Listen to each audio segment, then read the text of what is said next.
revolution.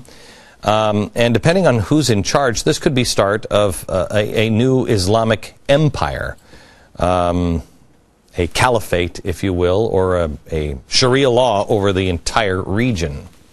Well, that was the dumbest thing anybody's ever uttered on television, I was told. Oh, my gosh, that was crazy talk. Well, unfortunately, a WikiLeaks cable now confirms that members of the ruling party in Turkey envision a resurrection of the Ottoman-like state in the future. And having a more broad and regional influence, the Muslim Brotherhood in Egypt says they want an Islamic regime across the entire Middle East. Turkey said earlier this week that now they want to have peace with Iran.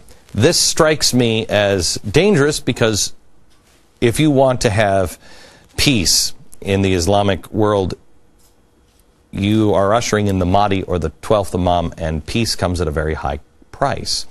Egypt says they want to turn over a new leaf also with Iran. Iran seems to be cobbling together the power in the Middle East, and Ahmadinejad knows the 12th Imam. And what he has to do is destroy Israel and then America. I want to introduce you to a gentleman that I think is pretty darn brave. He is Reza Khalili. That is a pseudonym. He is a former Iranian Revolutionary Guard member who worked undercover as a CIA agent. He is also author of a book, A Time to Betray. He shared a video with CBN News, and we had to hide his face and his voice for his own safety. We also have with us Eric Stakelbeck. He is from CBN, and he's the host of Stakelbeck on Terror on CBN News. He broke the story about the 12th Imam video, and we will go to him in just a second. First, from an undisclosed location, I want to go to Reza.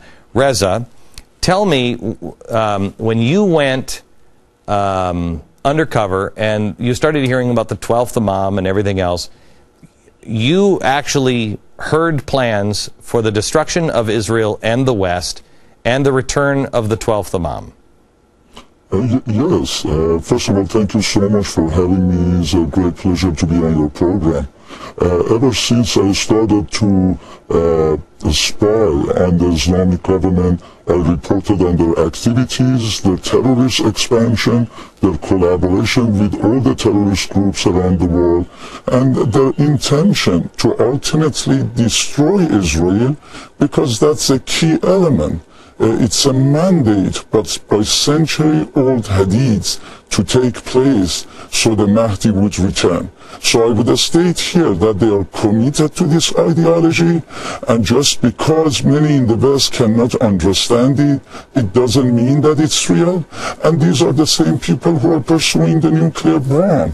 And I assure you that they intend to attack Israel, destroy Israel, and they're looking for the glorification of Allah worldwide. And this documentary is the blueprint of their ideology. And they had no intention for this to go public.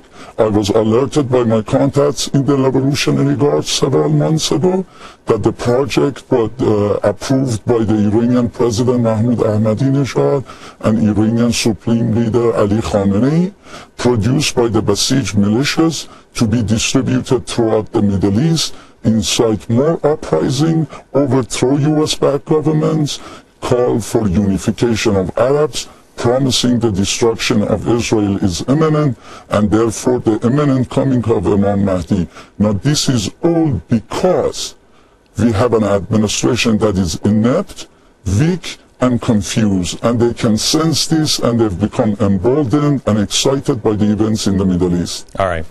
Let me go to Eric, because what he brought out was this videotape. Explain what this videotape is. Glenn, basically what this video does is it gives us a window into the mind of the Iranian regime, the twisted mind of the Iranian regime. It was made in conjunction with the office of Mahmoud Ahmadinejad himself. Okay. This tape has the stamp of the Iranian regime. Okay. And what it does is it takes us through the uprisings in the Middle East. Egypt, Yemen, Saudi Arabia. All of these are seen as divine signals from Allah by the Iranian regime that the end is near. And the Iranian regime identifies itself in this video as, quote, the great power from the East, as foretold in Islamic scriptures that will usher in the return of the Mahdi. And Glenn, an important point here, this video identifies Mahmoud Ahmadinejad as, quote, the commander-in-chief who will lead the armies of Islam to victory and conquer Jerusalem before the Mahdi returns. Jerusalem must be conquered in Islamic hands before the Mahdi emerges. All right. Now, America, the reason why I'm taking you through this is I think, for instance, George Soros is an atheist. That's fine. I have friends that are atheists, and that's totally fine. But if you're an atheist, you don't understand the mind of someone who is deeply religious. And many of the left who are atheists, they consider Christians as dangerous as those who are killing homosexuals and anybody who breaks Sharia law. They can put them in the same category. And yet, for some reason, they seem to dismiss Mahmoud Ahmadinejad. Now, that's crazy. He would never believe that. Well, he does. He does. And the reason why I show you this is I think that there is a possibility that those on the left here in America are using people they think are just ridiculous and to create the instability to change the world. But they are playing with people who they don't understand at all. Eric, do you agree with this or not? Absolutely. Look, Glenn, at the end of the day, the left and radical Islam are very strange bedfellows on the surface, but they share a common goal. And that goal is the overthrow, the destruction of Western Judeo-Christian civilization. So the left will get in bed with jihadists who stone homosexuals because basically the jihadists are not Western. All right. They're not Christian. They're not Judeo-Christian. Reza, when we come back, I want to pick it up with this, because I really believe that people who are on the left think that, oh, well, we can control these people later, and they'll work with us. They're working with us now. And I want you to address the mindset of the people like Ahmadinejad and those who really believe in around Osama bin Laden, around Mahmoud Ahmadinejad, those in the Muslim Brotherhood who really truly believe this.